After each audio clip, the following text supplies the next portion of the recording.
जय श्री कृष्ण दोस्तों, कृष्ण आस्था प्रमिला चैनल पर आपका हार्दिक स्वागत करती हूँ।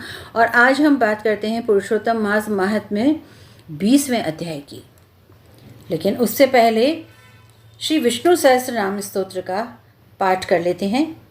गभस्तिनेमि सत्वस्थः सिंहो भूतमहेश्वरः आदिदेवो महादेवो देवेशो देवभृद्गुरुः उत्तरो गोपतिर्गोप्ता ज्ञानगम्य पुरातनः शरीरभूतभृतभोक्ता कपीन्द्रो भूरि दक्षिणः सोमपो अमृतः सोमः पुरुजितत्पुरुषोत्तमः विनयो जयः सत्यसन्धो दाशाः सांत्वतां पति। अर्थात किरणों के बीच में सूर्य रूप से स्थित अंतर्यामी रूप से समस्त प्राणियों के अंतःकरण में स्थित रहने वाले भक्त प्रहलाद के लिए नरसिंह रूप धारण करने वाले संपूर्ण प्राणियों के महान ईश्वर, सबके आदि कारण और दिव्य स्वरूप ज्ञान योग और ऐश्वर्य आदि महिमाओं से युक्त समस्त देवों के स्वामी, संसार सागर से उद्धार करने वाले, ज्ञान के द्वारा समझ में आने वाले, सबके आदि पुराण पुरुष, शरीर के उत्पादक पंचभूतों का प्राण रूप से पालन करने वाले, निरतिशय आनंद पुंजों को भोगने वाले, कपिंद्र श्री रामादि अवतारों में यज्ञ करते समय बहुत सी दक्षिणा प्रदान करने वाले, यज्ञों में देव रूप से और यजमान रूप से सोमरस का पान करने वाले, औषधियों का पोषण करने वाले चंद्रमा रूप, विश्व रूप सत्य प्रतिज्ञ दाशाह कुल में प्रकट होने वाले और अपने भक्तों के स्वामी। अतः 20वां अध्याय।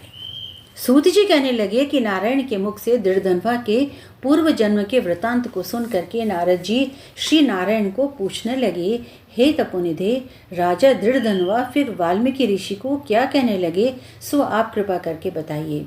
श्री नारायण ने कहा कि हे नारद जी, राजा दृढ़धन्वा वाल्मीकि ऋषि से कहने लगे कि हे मुने, यह मोक्ष देने वाला पुरुषोत्तम मास व्रत कैसे करना चाहिए और किसकी पूजा करनी चाहिए, इसकी विधि क्या है, सो आप कृपा करके सब लोगों के हित के लिए मुझे बताइए।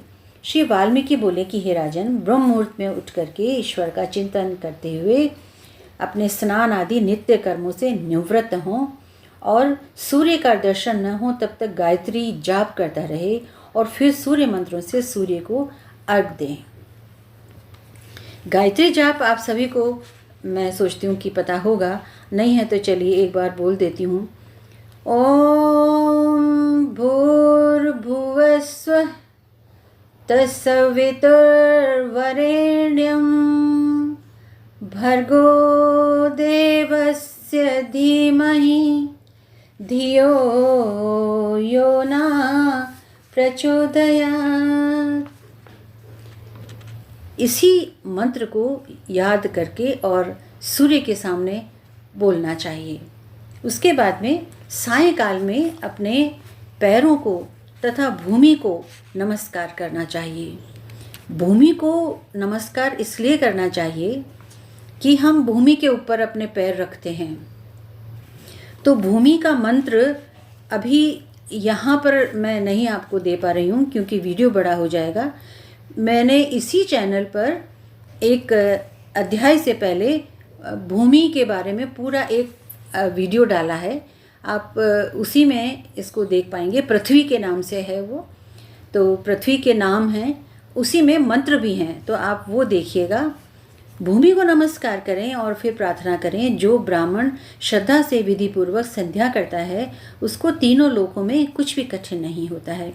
यह सब दिन भर में करना चाहिए। इस प्रकार नित्य कर्म करके हरि का पूजन करना चाहिए। स्त्री पुरुष शुद्ध वाणी होकर के एकाग्र शुद्ध और गोल चौकोर गोबर से लिपी हुई भूमि पर व्रत सिद्धि के लिए चावलों से 8 दल वाला एक कमल बनाएं, छोटा सा। फिर स्वर्ण चांदी अथवा तांबे का या मिट्टी का नवीन छिद्र रहित कलश उस मंडल के ऊपर स्थापित करना चाहिए। फिर उस कलश में तीर्थ का जल भर करके अर्थात गंगा जल भर करके और कलश की स्थापना करनी चाहिए और सभी तीर्थों का उसमें आवाहन कर लेना चाहिए।